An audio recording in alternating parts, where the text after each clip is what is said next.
Hello students, I hope you all are well. In this video we are going to start new chapter, that is Introduction to Trigonometry, okay?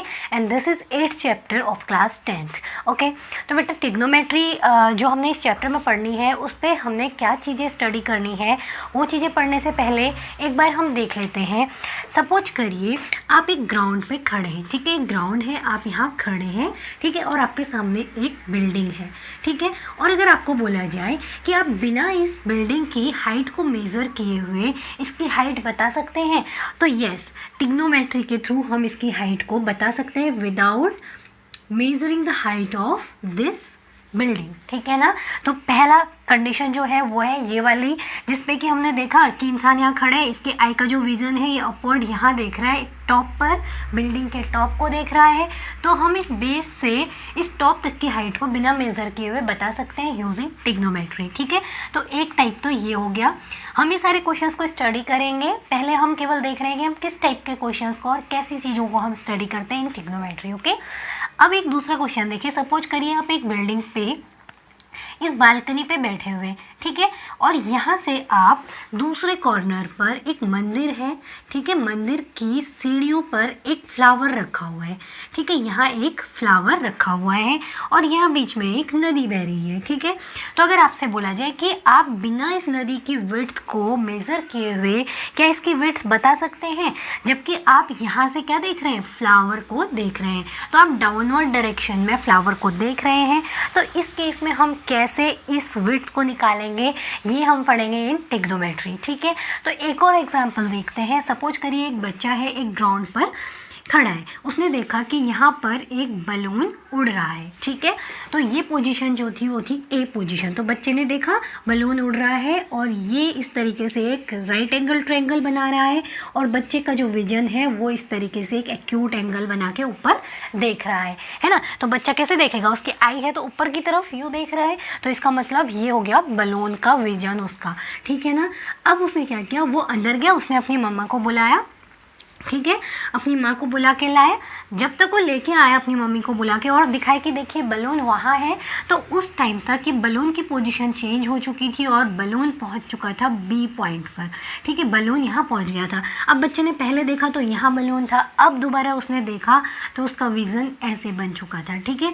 तो क्या आप बिना इस balloon की height को measure किए, आपने यहाँ से लेके ये हाइट को मेज़र नहीं करना है, पर आपको इसकी हाइट का अगर बताने को बोला जाए तो क्या आप इसको मेज़र कर सकते हैं? यस। तो यही चीज़ें हम पढ़ेंगे इन ट्रिग्नोमेट्री। हमारे जो एस्ट्रोनॉमर्स थे वो भी ट्रिग्नोमेट्री का यूज़ करते थे स्टार्स की डिस्टेंस को फाइंड करने के लिए, सिमिलरली प्लैनेट्स की डिस्टेंस को मेज़र करने के लिए, ठीक है ना? तो आज की डेट में भी ऐसा नहीं है कि इसका यूज़ नहीं हो रहा है, इसका यूज़ अभी भी होता है। इंजीनियरिंग की बहुत सारी ब्रांचेज है जहाँ पे कि हम ट्रिग्नोमेट्री का यूज़ करते हैं और सिमिलरली फिजिकल साइंस में भी इसका यूज़ किया जाता है, ठीक है ना? तो अब हम अभी ये चीज़ें तो स्टडी नहीं करनी, हमने ये देखना है कि हमने क्लास 10th में अभी क्या क्या इससे पढ़ना है ना? तो चलिए शुरू करते हैं। तो बेटा सबसे पहले हमने ये समझ लिया कि ट्रिग्नोमेट्री में जो हमने स्टडी करना है वो हमने वर्क करना है ट्रायंगल्स के ऊपर, है ना? तो ट्रायंगल्स के ऊपर अगर हम ट्रिग्नोमेट्री में वर्क कर रहे हैं तो इसका सिंपल सा एक लॉजिक है, हम बोल देंगे कि trigonometry is relationship between sides of triangle, sides and angles of triangle, ठीक हो गया? तो सिंपली हमने देख लिया कि ट्रिग्नोमेट्री में हमने क्या देखना है, रिलेशनशिप देखनी है ट्रायंगल्स के साइड्स की विथ रिस्पेक्ट टू एंगल, ठीक हो गया ना? अब बेटा हमारा जो पहला टॉपिक है इसमें वो हमने देखना है ट्रिग्नोमेट्रिक रेशियोज। क्लियर हुआ ना? ये तो हमने देख लिया कि ट्रिग्नोमेट्री में हम इस टाइप की चीज़ें पढ़ते हैं और ट्रिग्नोमेट्री क्या है हमने देखा। देखिए इससे पहले हमने देखा था ट्रायंगल्स के बारे में, ट्रायंगल्स को हम स्टडी कर चुके हैं इससे पहले। तो ट्रायंगल्स से ही हमने आगे देखना है कि अगर हम ट्रायंगल्स के एंगल और साइड्स के रेशियो की बात करें या इन दोनों के रिलेशनशिप की बात करें साइड्स और एंगल्स के, ठीक है? Suppose this is theta angle, है ना? ये जो एंगल ऑफ एलिवेशन है ये थीटा है, इस तरीके से हम देखें तो इन सारी चीज़ों को हमने यहाँ पे स्टडी करना है, ओके? तो let's proceed to the first topic that is trigonometric ratios. Okay, तो बेटा हमारा पहला टॉपिक है ट्रिग्नोमेट्रिक रेशियोज। अभी हमने देखा कि ट्रिग्नोमेट्री क्या है, relationship between sides of the triangle with respect two angles, है ना। तो अब सिमिलरली हम ट्रिग्नोमेट्रिक रेशियोज को भी समझ लेते हैं। सपोज करिए कि एक ट्रायंगल आपको गिवन है, ठीक है, राइट एंगल ट्रायंगल इसमें गिवन होता है हमेशा, ठीक हो गया। तो ये राइट एंगल बन रहा है यहाँ पर, ठीक है, तो हम इसको नेम दे देते हैं ABC, ठीक हो गया। अब देखिए ये एक एक्यूट एंगल बन रहा है, इसको हमने बोल दिया थीटा, ठीक है ना। अब ये सारी चीज़ें तो हमने पढ़ी हुई है कि ट्रायंगल में ये right angle, this is acute, और ये भी एक एक्यूट एंगल है। तो हम किसी भी एक एक्यूट एंगल के रिस्पेक्ट में हम इस चीज़ को स्टडी करते हैं। अब सबसे पहले देखें ट्रिग्नोमेट्रिक रेशियोज क्या है। ट्रिग्नोमेट्रिक रेशियोज ऐसे रेशियोज होते हैं जिसपे कि हम किसी भी एक राइट एंगल ट्रायंगल्स के साइड्स के रेशियोज को मेज़र करते हैं with respect to acute angle. समझ आया ना, एक्यूट एंगल ये है और ये राइट एंगल ट्रायंगल है। अब तीन चीज़ें बोली हमने, तीन चीज़ें याद रखिए। राइट एंगल ट्रायंगल, तो फर्स्ट चीज़ हमने क्या बोली बेटा, that is right angle triangle, ठीक है। और दूसरी चीज़ हमने बोली रेशियो ऑफ साइड्स, ठीक हो गया। और तीसरी चीज़ हमने बोली एक्यूट एंगल। अब एक्यूट एंगल क्या होता है, कोई भी ऐसा एंगल जो कि 0 डिग्री से तो बड़ा है, ग्रेटर देन और लेस देन है 90 डिग्री से, ठीक है ना। तो ऐसे एंगल्स क्या होते हैं, एक्यूट एंगल। तो हमने तीन चीज़ें बोली ट्रिग्नोमेट्रिक रेशियोज को समझने के लिए। हमने बोला राइट एंगल ट्रायंगल्स के साइड्स का जो रेशियो होता है ना, with respect to acute angle, वही क्या होता है बेटा, ट्रिग्नोमेट्रिक रेशियो, ठीक है। राइट एंगल ट्रायंगल के, ये हो गया हमारा राइट एंगल ट्रायंगल, इसके साइड्स का रेशियो, साइड्स क्या क्या है इसकी, AB, BC एंड CA। तो इन साइड्स का जो रेशियो होगा ना with respect to this acute angle, यहाँ पे हम केवल अभी थीटा एंगल को कंसीडर करते हैं, ठीक है। एक हम समझ जाएंगे तो दूसरे के लिए जो निकाल ही लेंगे, है ना। तो फाई के लिए हम आगे देख लेंगे। इससे पहले हम समझ लेते हैं केवल एक एक्यूट एंगल अभी थीटा के लिए। तो with respect to this angle इसके जो साइड्स का रेशियो होता है उसे बोला जाता है ट्रिग्नोमेट्रिक रेशियो। क्लियर हुआ ना। अब रेशियो को हमने देखा था कि अगर कोई भी फ्रैक्शन अगर 1/2 इस फॉर्म किया तो हम इसे 1:2 बोल देते हैं, है ना। ये चीज़ें हमने देखी हुई है। तो अगर यहाँ बात करें, अगर हमने लिख दिया AB/BC तो ये साइड्स का रेशियो हो गया, ठीक है ना। सिमिलरली अगर हमने बोला AC/AB तो ये दूसरा रेशियो हो गया, ठीक है। तो इसी तरीके के रेशियोज को हमने स्टडी करना है इन ट्रिग्नोमेट्रिक रेशियोज, ठीक है। अब बेटा हम यहाँ पे देखेंगे कि ट्रिग्नोमेट्रिक रेशियोज कितने टाइप के होते हैं।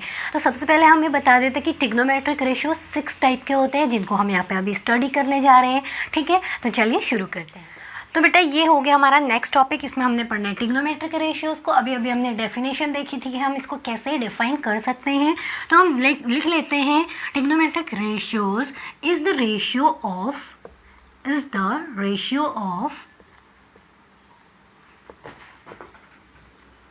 sides of right angle triangle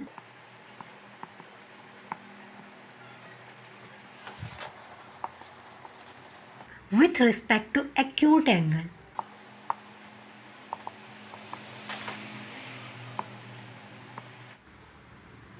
ठीक हो गया बेटा। तो हमने तीनों चीज़ें कंसीडर कर ली इसमें, sides of the right angle triangle, sides of right angle triangle with respect to acute angle, ठीक हो गया ना। अब अगर हम इस एक्यूट एंगल के सामने यानी बिल्कुल सामने वाली साइड की बात करें तो दैट इज परपेंडिकुलर, ठीक है, ठीक हो गया। और इसे हम रिप्रेजेंट करते हैं P से, कैपिटल P से। और थीटा यानी जो ये एंगल है इससे लगी हुई जो एडजेसेंट साइड होती है उस एडजेसेंट साइड को बोलते हैं, इसे बोला जाता है बेस, ठीक है। और इसे रिप्रेजेंट किया जाता है कैपिटल B से।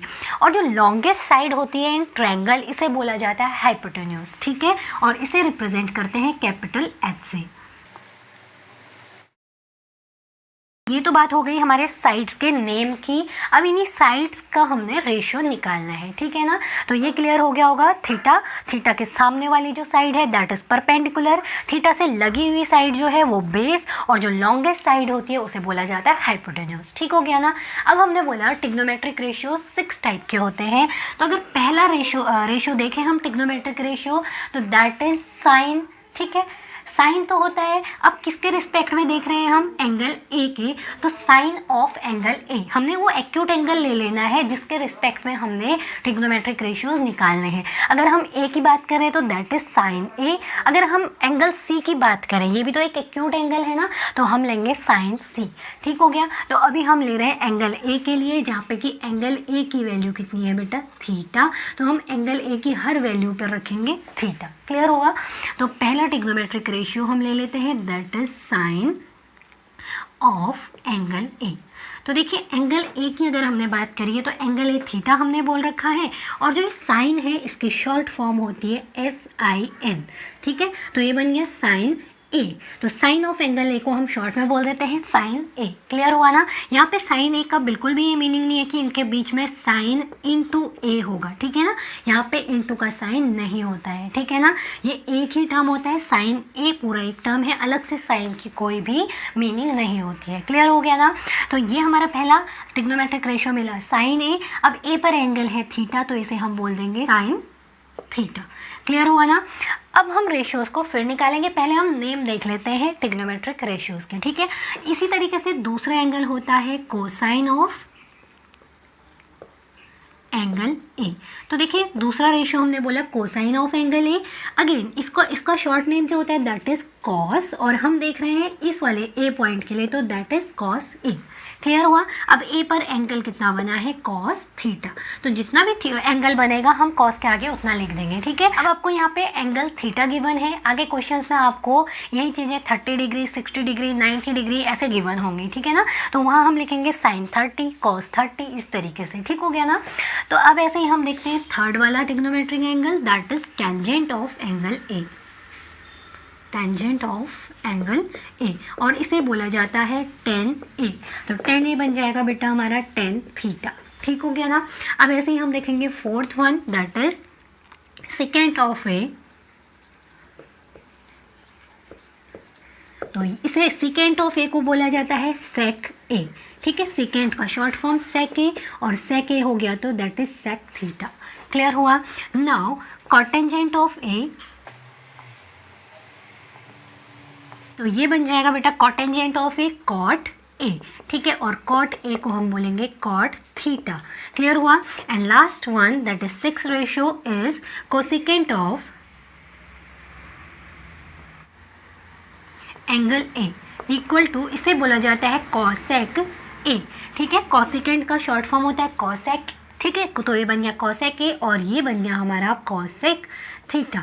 क्लियर हो गया ना बेटा। तो ये तो बात हो गई हमारे ट्रिग्नोमेट्रिक रेशियोज के नेम की, ये उनके फुल नेम है, और ये जो हमने लिख दिए दीज आर शॉर्ट नेम्स। ठीक है, तो अब इससे हमें पता लगा फर्स्ट वन है sine theta, cos theta, tan theta, sec theta, cot theta and cosec theta. अब हम देखेंगे कि हम इसके रेशियोज को कैसे फाइंड करते हैं। ये तो हमने लिख लिए एंगल्स के नेम। अब हमने क्या बोला था कि एक्यूट एंगल के रिस्पेक्ट में हम साइड्स के रेशियोज को निकालते हैं। अब एक्यूट एंगल्स तो हम बना चुके हैं 6, है ना, तो 6 एक्यूट एंगल हमने 6 ट्रिग्नोमेट्रिक रेशियोज के लिए लिख लिए हैं। अब हम इनके रेशियोज को फाइंड करेंगे। अगर हम साइन थीटा की बात करें तो साइन थीटा इक्वल टू होता है बेटा परपेंडिकुलर यानी CB अपॉन हाइपोटेन्यूज यानी AC। ठीक है, तो CB कितना है बेटा हमें गिवन, दैट इज P, और AC की वैल्यू कितनी गिवन है, दैट इज H। ठीक है, तो साइन थीटा हमें मिल गया परपेंडिकुलर अपॉन हाइपोटेन्यूज। क्लियर हो गया ना। नाउ अगर कॉस थीटा की बात करें तो कॉस थीटा इक्वल टू होता है बेटा AB यानी बेस वाली साइड अपॉन हाइपोटेन्यूज यानी AC। तो बेस साइड कितनी है हमें, AB गिवन है B, और AC क्या है बेटा, that is hypotenuse H। Clear हो गया ना। तो दूसरा रेशियो हमें कॉस थीटा इक्वल टू मिला B upon H। Clear. Now अगर टेन थीटा की बात करें तो ये हो जाता है हमारा परपेंडिकुलर अपॉन बेस। अब यानी परपेंडिकुलर वाली side CB upon base is AB। ठीक है, this is P upon AB is B। अब हम सेक थीटा की बात करें तो सेक थीटा होता है बेटा हमारा that is AC side, AC यानी हाइपोटेन्यूज वाली साइड अपॉन AB यानी बेस वाली साइड। ठीक है ना, तो इससे ये मिलेगा हमें H अपॉन B। AC की वैल्यू है H, है ना, हाइपोटेन्यूज साइड है, और AB कौन सी है, बेस वाली साइड, तो लिख दिया B। Now cot theta equal to हो जाएगा AB अपॉन CB। ठीक है, और ए बी कितना है बेस और सी बी कितना है बेटा, दिस इज परपेंडिकुलर। तो ये हो गई हमारी कॉट थीटा की वैल्यू। अब हम देखेंगे कॉसेक थीटा की वैल्यू। तो कॉसेक थीटा की वैल्यू हमारी हो जाती है बेटा ए सी वाली साइड, ए सी अपॉन सी बी। तो ए सी इक्वल टू हमारा हाइपोटेन्यूज और सी बी की वैल्यू कितनी है, दिस इज परपेंडिकुलर। क्लियर हो गया ना। तो ये सारे रेशियोज हमने लिख लिए। अब आपको ये सारे रेशियोज याद रखने हैं, ठीक है। जैसे हमने बोला साइन थीटा, तो आप बताएंगे perpendicular upon hypotenuse. Cos theta अगर बोला जाए तो बोलेंगे base upon hypotenuse. Tan theta की वैल्यू परपेंडिकुलर अपॉन बेस, और इसी तरीके से ये बाकी के भी। अब आपको लग रहा होगा कि ये इतने सारे रेशियोज को हम ऐसे कैसे लर्न कर लेंगे, है ना। इसमें कन्फ्यूज़न हो जाएगी कि हमने किसको ऊपर रखना है, किसको डिनोमिनेटर में रखना है, और 6 के 6 रेशियोज़ लगभग एक जैसे ही लग रहे हैं, है ना। तो इसके लिए एक ट्रिक है बेटा जिसपे कि आपको लर्न करने में काफ़ी इजी हो जाएगा। इसको हम यूज़ करते हैं पंडित बद्री प्रसाद हर हर बोल सोना चांदी तोल, इस ट्रिक के थ्रू इसे लर्न किया जाता है, ठीक है ना। अब अगर देखें पहला ratio, this is for sine perpendicular upon hypotenuse. ये किसके लिए बन गया हमारा, साइन के लिए।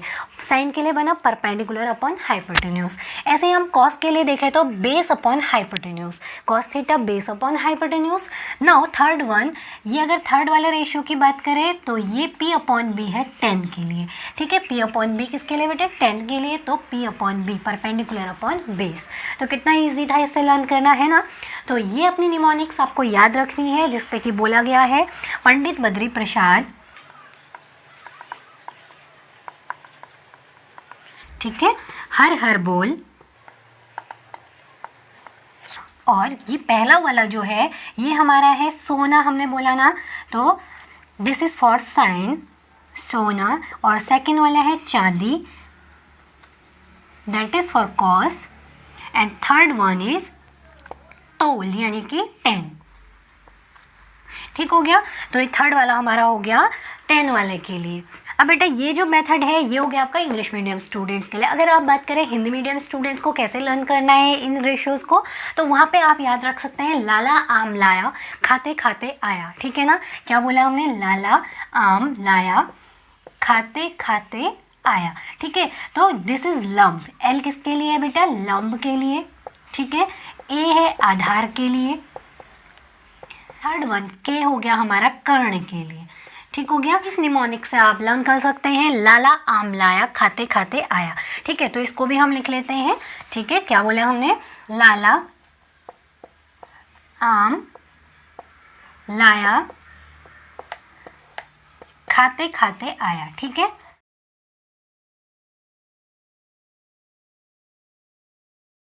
तो बेटा ये निमोनिक्स हो गई फॉर हिंदी मीडियम स्टूडेंट्स, और ये हमने इंग्लिश मीडियम के लिए दे दी जिसमें हमने बताया पंडित बद्री प्रसाद हर हर बोल सोना चांदी तोल। और हिंदी मीडियम स्टूडेंट्स के लिए लाला आम लाया खाते खाते आया। क्लियर हो गया ना।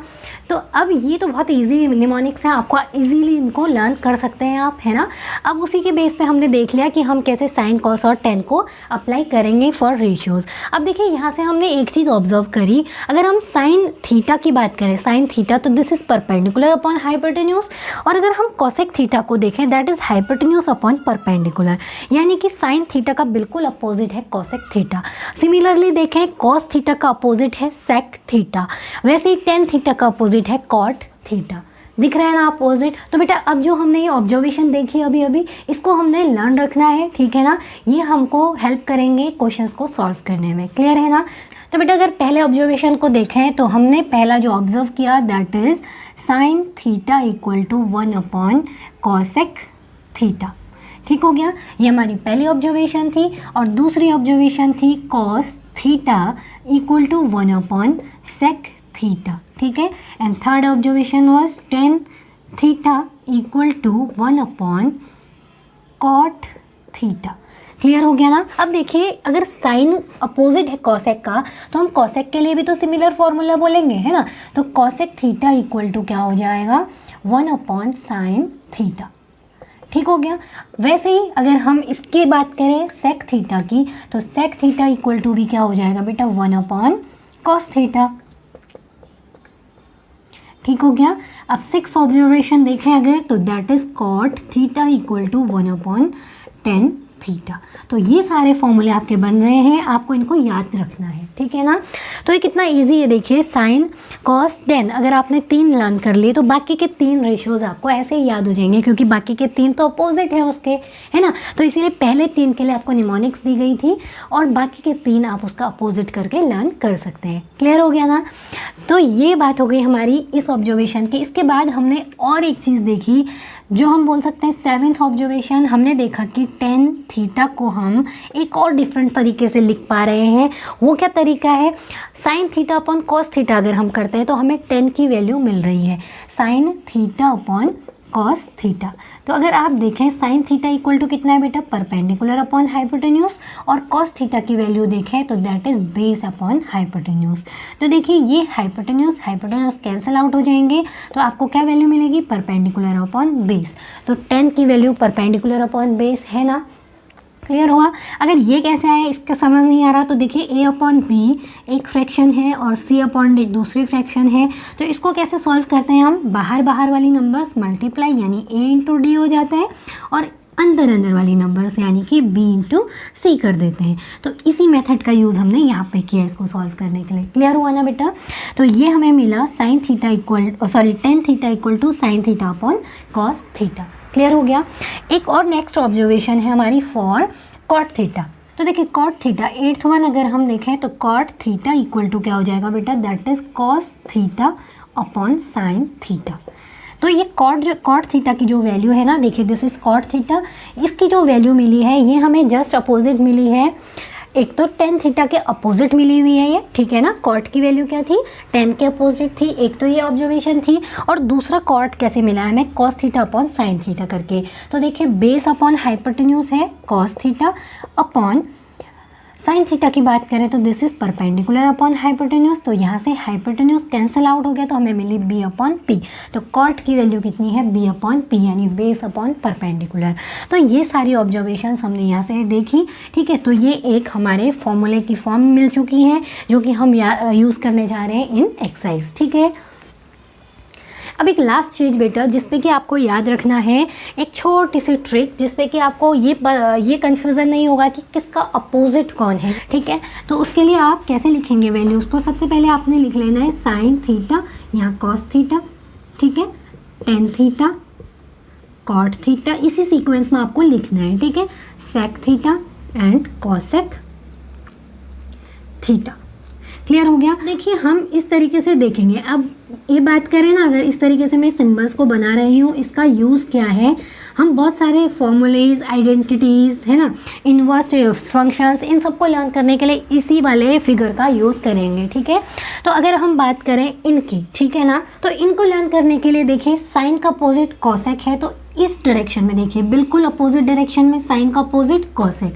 अगर अपोजिट की बात है तो उसका बिल्कुल अपोजिट हमने देख लेना है। tan का अपोजिट कॉट, कॉस का अपोजिट कॉसेक। तो सिमिलरली हमने यहाँ पे इसका यूज़ किया हुआ है, ठीक है ना। अब आगे हम जाके देखेंगे आइडेंटिटीज़ में, तो आइडेंटिटीज़ के लिए भी हम इसी फिगर का यूज़ करते हुए इसे लर्न करेंगे, ठीक है ना। और एक चीज़ आप सीधे से याद रख सकते हैं, देखिए CO वाले जितने भी हैं वो राइट में लिखे हुए हैं, है ना।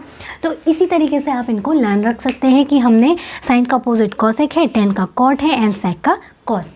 ओके, तो बेटा ये हो गया एक सिंपल सा फिगर जिससे कि हमने अभी अपोजिट जो ट्रिग्नोमेट्रिक रेशियोज़ हैं उनको देख लिया। इसी से हम कॉम्प्लीमेंट्री एंगल्स को देखेंगे, इसी से हम आइडेंटिटीज़ को देखेंगे। तो ये फिगर काफ़ी इंपॉर्टेंट होने वाला है, ठीक है ना। होपफुली स्टूडेंट्स आपको ये वीडियो से समझ आया होगा कि किस तरीके से हम ट्रिग्नोमेट्रिक रेशियोज़ को फाइंड करते हैं, है ना, और कैसे हम निमोनिक्स का यूज़ करते हुए रेशियोज़ को ईजिली लर्न कर सकते हैं। और वैसे ही शुरू के हमने 3 रेशियोज़ लर्न करने हैं, बाकी 3 बिल्कुल अपोजिट है और अपोजिट होने के लिए आप इस फिगर का यूज़ कर सकते हैं जहाँ पे कि इस तरीके से अपोजिट आपको इजीली फाइंड हो जाएंगे। तो स्टूडेंट्स मिलते हैं नई वीडियो में विथ एग्जाम्पल वीडियो। तब तक आप अपना ध्यान रखिए, स्वस्थ रहिए, मस्त रहिए। Take care and bye bye.